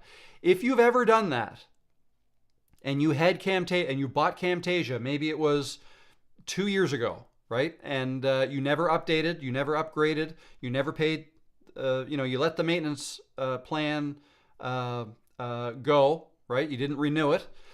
Then you now can still do that. You can still get on the maintenance plan as long as you do it before October 1st. Okay, that's the deadline. So if you're on the maintenance plan now, my advice to you, if you like Camtasia, don't let it lapse. Continue paying that. When your annual renewal comes up, pay it, because that annual maintenance fee is cheaper, less expensive, less money than the annual subscription fee. Okay, so it's a way of grandfathering you in if you're a past customer of Camtasia. So so that's your option. But if you've never owned Camtasia before, then subscription model is your only course. So it's a lower first time cost than had you bought the perpetual license, but it's an annual cost. It's every year, right? So instead of $300 the first year and then $100 a year, it's going to be I think it's $180 a year, I think, the subscription, but it's $180 every year. And once you stop paying that, then you I don't know if it stops working or you just kind of stop at the version that you had. So it's one or the other. I'm not exactly sure. That's what I know about that.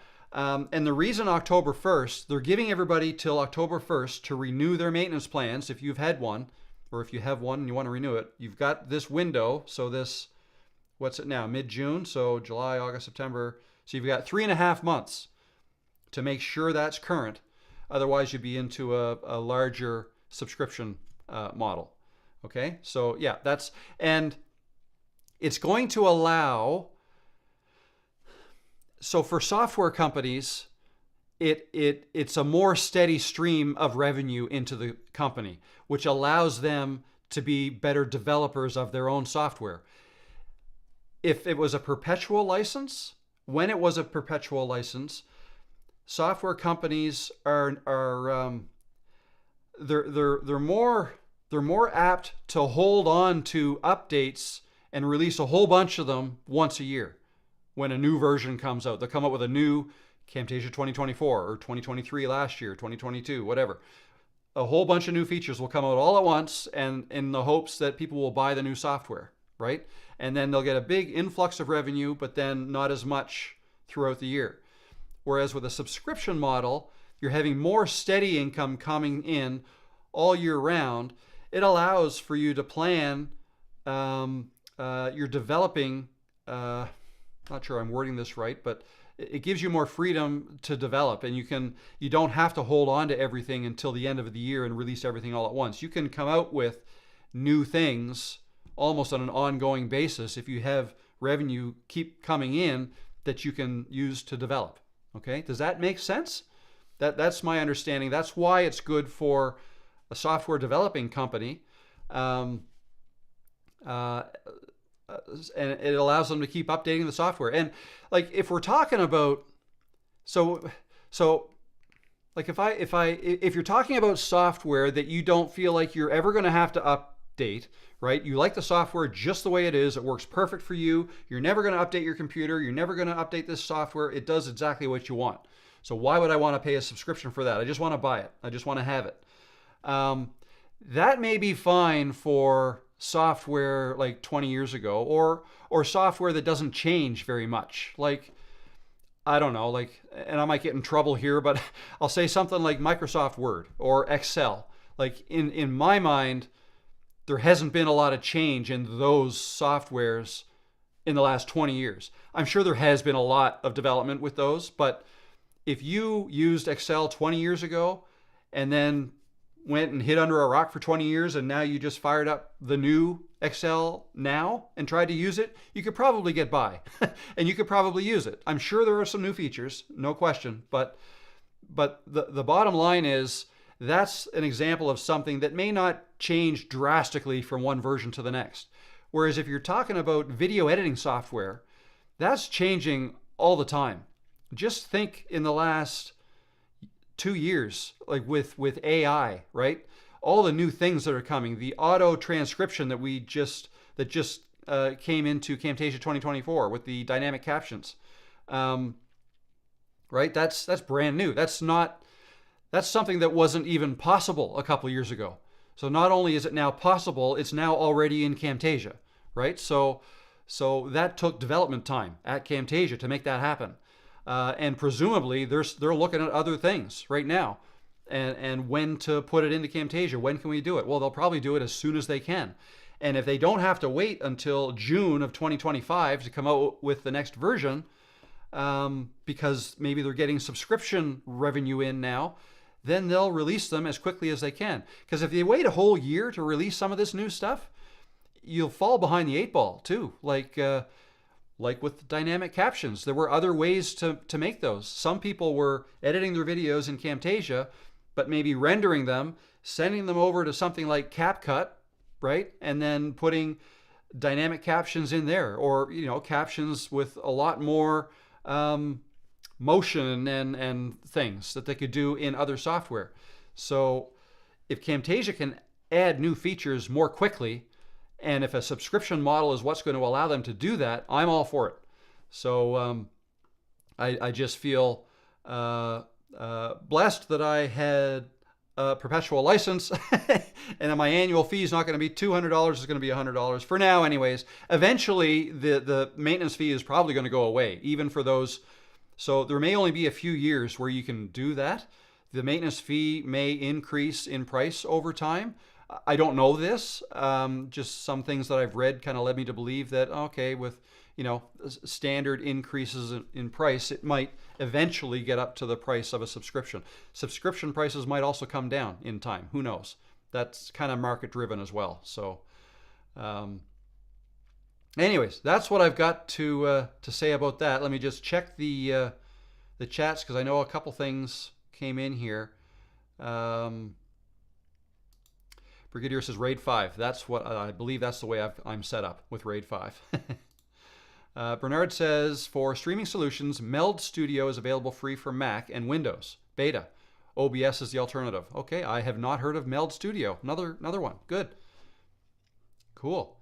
A bunch of different ways. Restream is another one. Restream.io is another streaming platform. And vMix is another one that is a lot like Ecamm, but for Windows. So vMix, VMIX is another one you can check out as well. Jason says, I just got it for the first time last week, so you can get the perpetual until 2025 comes out. That was as of last week. Okay. Good to know. Yeah, because I was a little unclear about this. And last week, I guess it depends on when last week. Last Tuesday is when 2024 came out. So, but yeah, I had a hard time finding where I could go to buy a perpetual license of 2024 now. And maybe that's because I tried to do it with an incognito window, but there's probably cache reasons why I'm not presented with that as an option. Brigadier Williams says $299, so $300, then $57 US annual maintenance fee. Okay. And I might be wrong, but I think the maintenance fee, there may be more than one price. Like I want to say mine is $99 US, the maintenance fee, and maybe that's because I bought it later than you did. I could be wrong. Maybe my $99 is 99 Canadian, which 57 US is probably more like 80 80 something Canadian. I can't remember. Okay, though, but that's so $300 one time and then 57. Whereas the new subscription, I think, is 180 or 190 per year US. You can get the discount from Rob, so it is cheaper. Yes, you can. So whatever you find, whether you find a perpetual license or the subscription, if you lose, there's a plug. Thank you, Jason. But if you use the link in my description below, which is in the description of all of my videos now, you'll get 10% off of whatever you get from TechSmith, whether it's subscription, perpetual, Camtasia assets, Snagit, whatever. It's that will give you 10% off of whatever you add into your cart once you get there. But thank you for the plug. That's great. James Ryan says, software is like an ex-wife. You pay until you die and then some after. Okay. Yeah, that might be accurate. And then some after. That's funny. Software Maniac says, I just switched to Camtasia Pro subscription plan. I already use Screencast Pro assets and now Audiate, which I was evaluating. I couldn't be happier. Awesome. Good to hear it. And yeah, so Camtasia, so they're offering bundles now with the subscription. There's options. And I think, so Camtasia Essentials is what they're calling. I just switch here. I actually had this. Let's bring this one down here. So this is what I see. So see, CAD, Canadian dollars. That's what that stands for. So, but yeah, so take about 30% off of this to get to US dollars. Camtasia Essentials, that is just Camtasia only. Okay, so that is what, that's actually what I have. That I just have Camtasia, but I bought the perpetual license. Now you can get Camtasia with Audiate. Okay, and it looks like it's another $95 Canadian, so that's about $75 more per year US to add Audiate to that. So that's not a lot. That's I should probably do that, but I'm not on a subscription model, so I'll have to figure out how that works. And then Camtasia Pro is what Software Maniacs is talking about. You can bundle Camtasia, Audiate, ScreenFlow, and Camtasia Assets all in one. The Camtasia Assets is pretty cool because you can now get them directly from within Camtasia in the media bin, which is nice. If you're looking for sound effects or music or video footage, you can search for right inside Camtasia, which is nice. So yeah, so those are your subscription options right now in Canadian dollars. Okay, we are. TechSmith's website is a mess and keeping the plans clear. We'll try looking at it from Canada. We're trying to figure out what the US prices are. I know most of the people who watch my live stream, if they're not in the US, they're more familiar with the US dollar than the Canadian dollar. That's for darn sure. The Canadian dollar is not as popular around the world. So US dollars tends to be the currency that I try to talk in terms of, even though I'm in Canada. And William says, since it's so close, I'm waiting for Camtasia 2025, but when I went to TechSmith to re-download Camtasia, they gave me Camtasia 2024 from my new PC, no upcharge or anything. I was so happy. Very good. Well, if you've had Camtasia, like if you were on the maintenance plan, then you would have gotten 2024 for free anyways. Right? So, or if you've bought Camtasia 2023, typically, like if you buy a Camtasia 2023, it would have come with a free upgrade to 2024. It's my understanding is the way that's always worked. You get that version and the next year, right? Because you get an automatic year of maintenance. So I guess it depends on when you bought your license as to when. So if you had bought it like in 2022 and never paid your maintenance plan, then oh, okay, yeah, you said, I just see this coming in here. Yeah, yes, I'm on the maintenance plan. Plan to keep it forever. 100%, and that's what I plan on doing too. Because it's no different than the subscription plan. It's different price. You get a cheaper price. Don't let that lapse. And the other good thing is too, if you download it and have 2024, You can run 2024 version and the 2023 version on your PC or Mac, whichever, at the same time. In fact, you can have them both open at the same time. You can record one with the other. In my mind, that gets a little complicated in terms of like I would hate for my computer to crash or anything during a live stream. But yeah, no, I have Camtasia 2023 still on my computer just in case, you know, something that's so new on 2024 doesn't work right, or I run into a, you know, problem. I can still go back to my trusty 2023 version and do what I need to do over there. So there's usually overlap, usually several months of overlap. I'll keep them both running. So yeah, that's what I do. Hi Rob, getting off topic a little. Do you know when the subtitles fix for Windows will be released? I put the video, an error pop-up opens and closes Camtasia. I use version 24.0.0. Thanks. So yeah, no, I'm not sure. I do know that like whenever they release a new version of software, there's invariably going to be some bugs that crop up, and they'll fix them quick. I know Camtasia for Mac, they've already come out with an update. It's the Mac version's on 24.0.1 right now. And after I did that update, I went to my PC laptop and opened up Camtasia 2024, and there was no update for that one. So maybe nothing needed to be updated, or maybe they're still working on some other things. So I don't know. I would keep checking. You can just, well, actually, I think Camtasia checks automatically now on the Windows version for updates. I'm not sure you can force check anymore. I know you can on the Mac version. You can check for updates. But I'm not sure about Windows.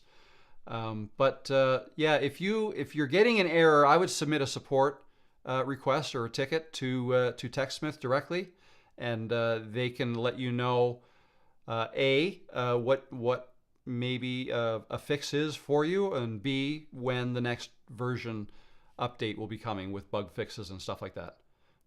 So hopefully that helps. Steve says, I had Camtasia 2023, bought it in December 2022, and had an email last week to upgrade to 2024 with no cost. Awesome. Cool. Okay. So December 2022, and then comes with, so you don't need a maintenance plan for your first year, and then you get a year of maintenance. So maybe 2 years. That's good to know. That's cool. So, an email. So you had it. Just don't let your maintenance plan lapse is all I can suggest to you. If you bought it in 2022, then you would have bought the perpetual license, because I don't think there was a subscription as an option then, which means you must be on the maintenance plan. So you can probably log into your account to see when your maintenance plan expires. Okay, and just don't let it expire, because it is going to be like somebody else already said. I think in U.S. dollars, it's well, you're in the U.K. anyways, so it'd be in pounds for you, I guess.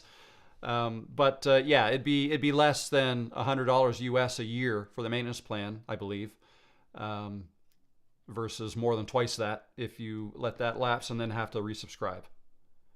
Okay, so yeah, that's the new pricing model.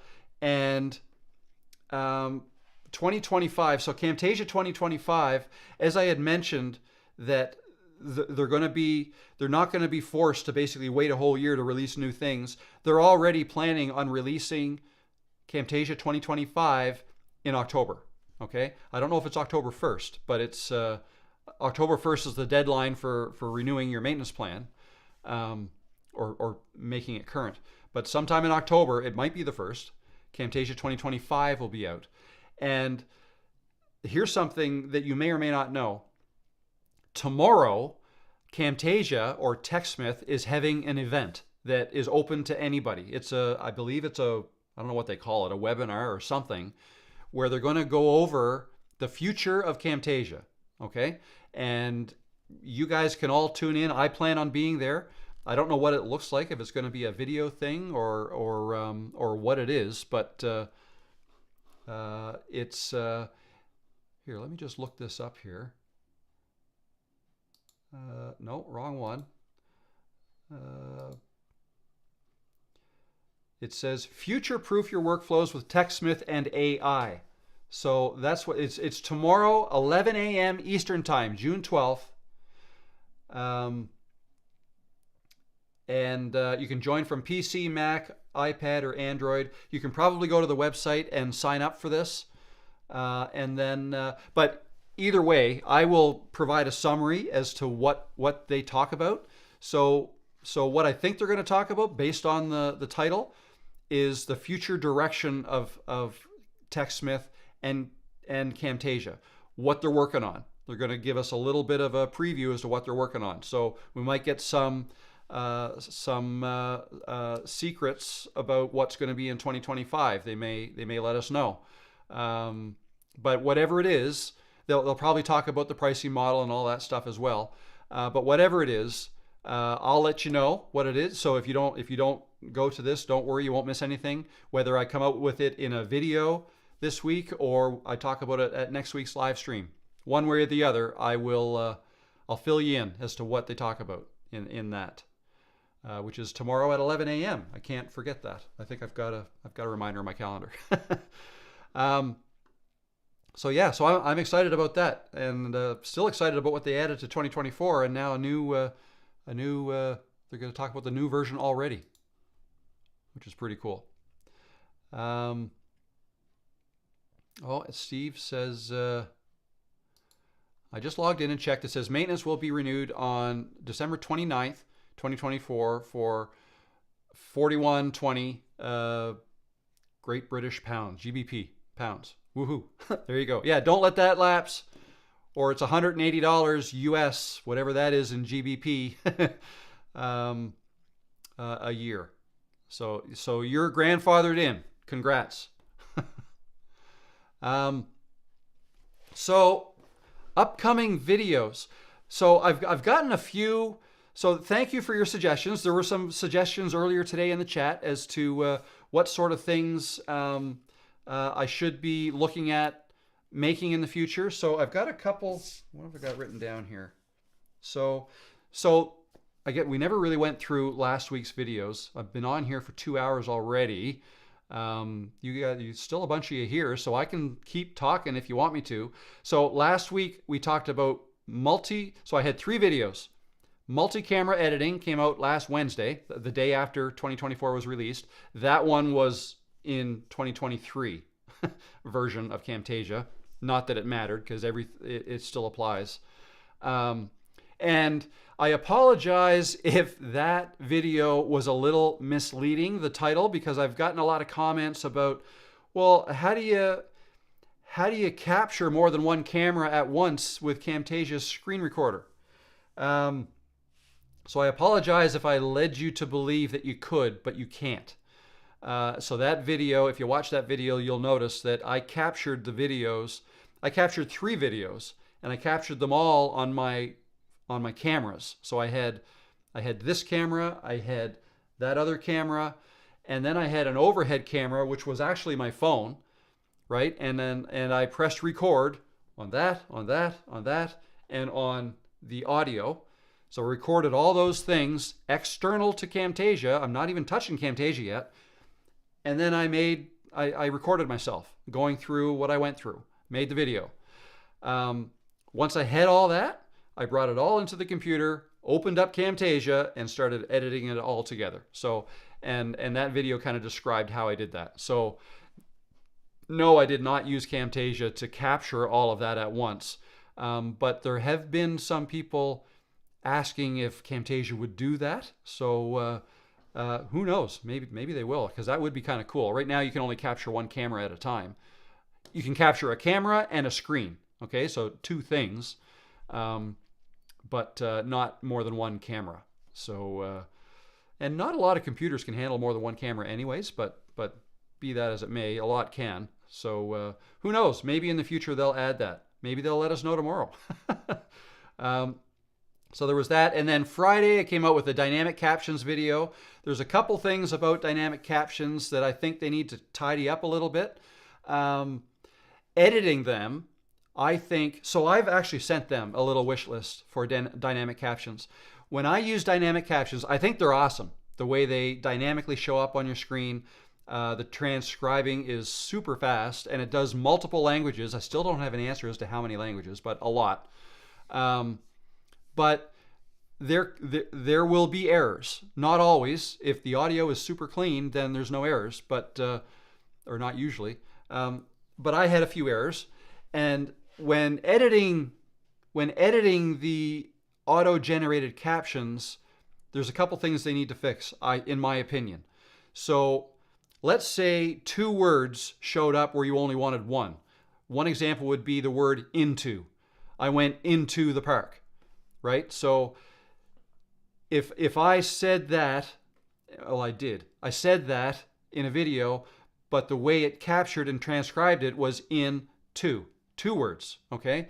So there's no way that I could see to combine 2 words into one, or to delete one of them and edit the other one into.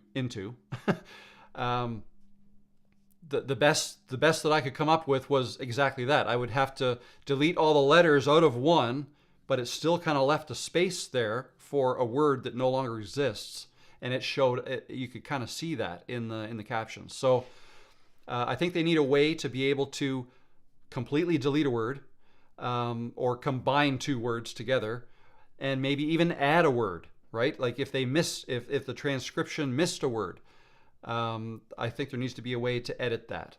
I would also love to see the ability to import an SRT file, and probably more importantly, and probably even easier, the ability to export an SRT file. Okay, that could get a little.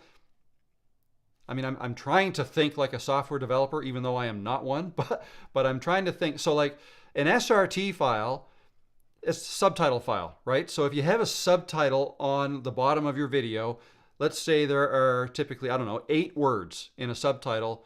When you look at an SRT file, when you open an SRT file up, you can open it up in a text editor, like Notepad on Windows or TextEdit on a Mac. When you open it up, you see that text and you see like a time code, like start time, finish time for every one. It's a big, long text file. That's what an SRT file is. And so SRT file would have a start and an end time for all of the, like for a line of words. But the way the transcription system works in dynamic captions is each word must have its own time code, a start and stop time, because they have the ability to programmatically add the highlighting on a word-by-word basis, right? As you're speaking, the word highlighting moves. So I don't know how they would combine them into an SRT file, you know what I mean? Unless you can somehow say, well, here's what I want. I now have it designed with 8 words per, this long. I want my subtitle to be this long, and on some lines there's 8 words, and some there's 5, whatever. And then export the SRT that way. Then I suppose it could probably mathematically figure out what the start and end times are, and it could do it. Importing might be harder. I mean, you could import an SRT file, but then how is it going to split it up by word? If it imports an SRT file, and that SRT file, again, one line might have 8 words. If now Camtasia in the dynamic captioning system has 8 words and it's only a start and an end for that section of 8 words, how is it going to know how to highlight those 8 words individually as they're spoken? It's not going to know how to do that unless it can import and then kind of analyze, almost retranscribe the audio and kind of somehow marry up what it comes up with to the SRT file that it imported or something. I don't know. But again, that's not for me to figure out. That's for the software developers to figure out.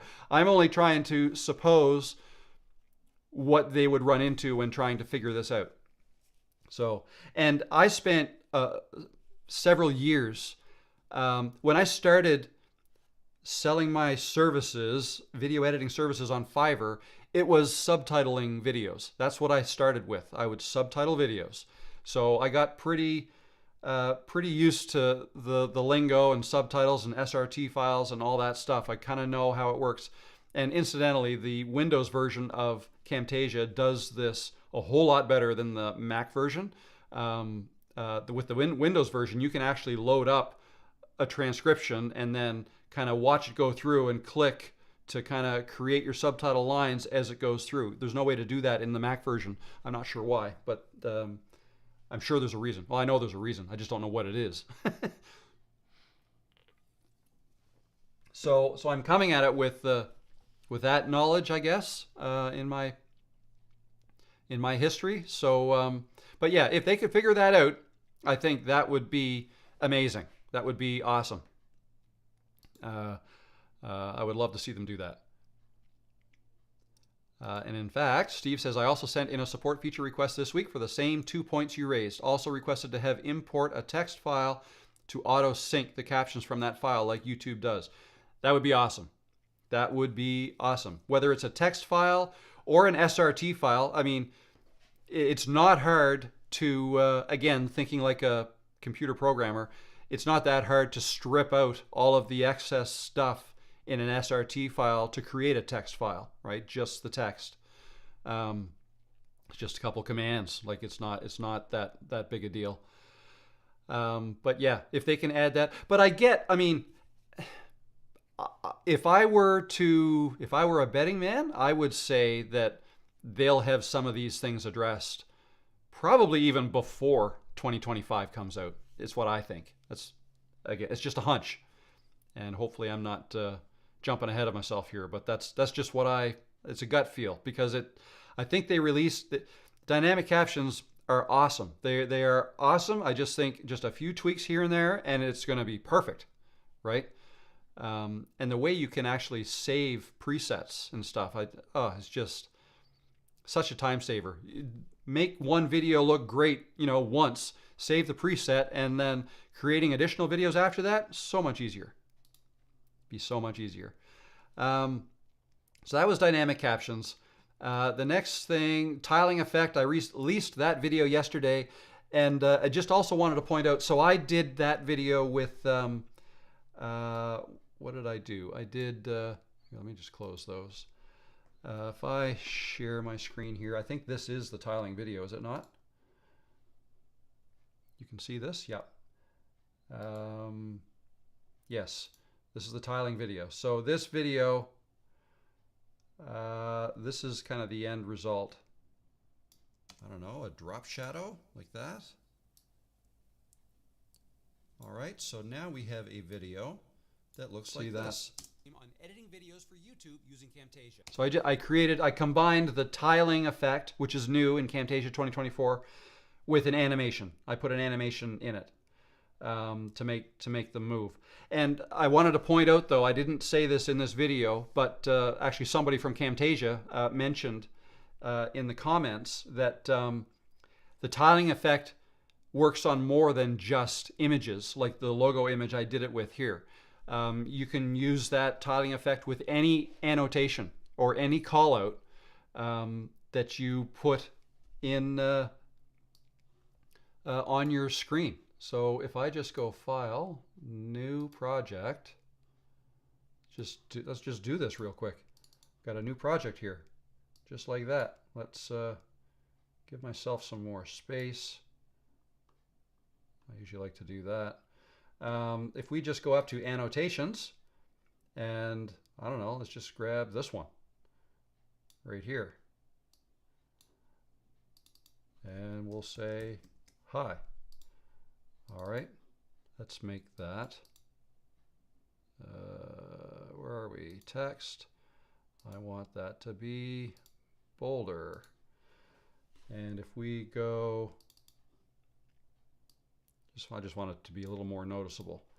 And then we can simply go to Visual Effects, all the way down to T for tiling, drop that on. Now I've tiled that, okay? We can make them smaller. I can change where they are.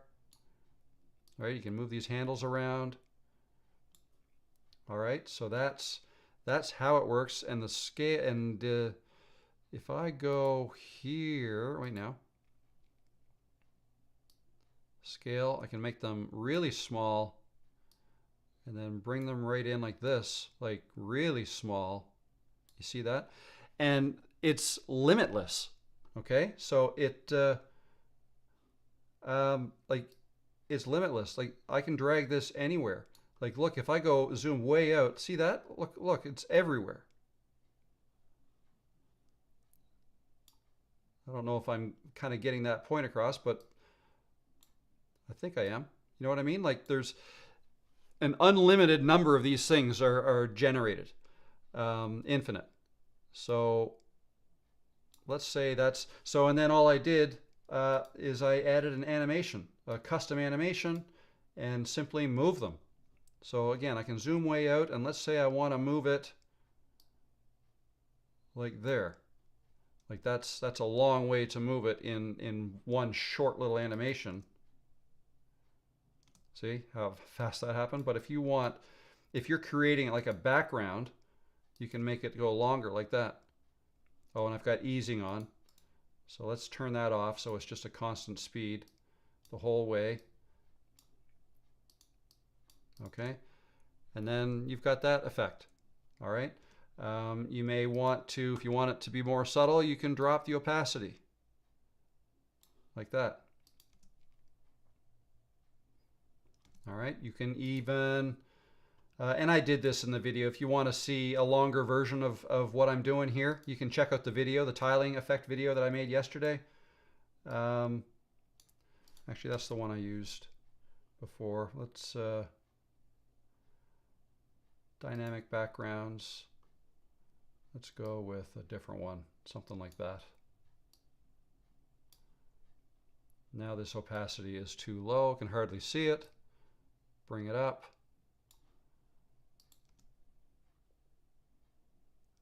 All right, I mean, you want to get really crazy, you can, where is the animations? You can animate this one too. Let's just isolate this track first. Let's see, with the dynamic backgrounds, you can really change stuff like that. See that? Let's scale this up.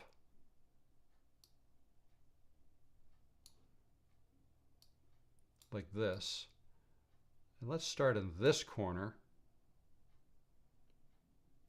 No, I didn't. Okay, right click, copy properties. I forgot that I had a paste properties, that I had an animation there. So yeah, let's get rid of this. Usually get too far. Okay, so let's, where's the zoom? Let's do that, and now let's go Shift A to add our animation, and then let's animate it over to there. Let's right click, make sure that's off. It is, the easing is off, and we'll stretch it out over the whole thing. Let's turn this isolating off, and now we've got something really crazy. We don't have to highlight it, and let's fill the screen, and now we've got this. Kind of crazy, right? But there's an example of a background you can do with two things here. You got the tiling on top, and you've got the dynamic background down below. Okay, so just a fun thing. I think lots of different things you could do with the tiling. Just use your imagination. So yeah, so that's what I did. Those are the 3 videos that I did, and I don't know. So once this live stream is over, I'll put my head down, and I will. I'm actually going to take a little bit of a break and have some food, and then I'll figure out what I'm going to do for tomorrow in terms of a video. But I'll come up with a video for tomorrow, and expect one Friday as well. And then yeah, so I didn't really. I touched a little bit on here on the business model, talked about courses and memberships. So I think you have a little bit of an idea as to where my mind is at in terms of what where I'm going to be going with this. But if anybody is curious at all or interested in kind of following my journey through this, so I don't know about you, but I've spent a lot of time trying to reverse engineer YouTube channels and online businesses. Okay, I find successful ones. I like what they're doing. How did you get here? Like, how many videos have you made, and how often, and what are your revenue streams like, and how are you doing this? So I've watched a lot of videos like that, and I'm kind of putting my own thing into action here.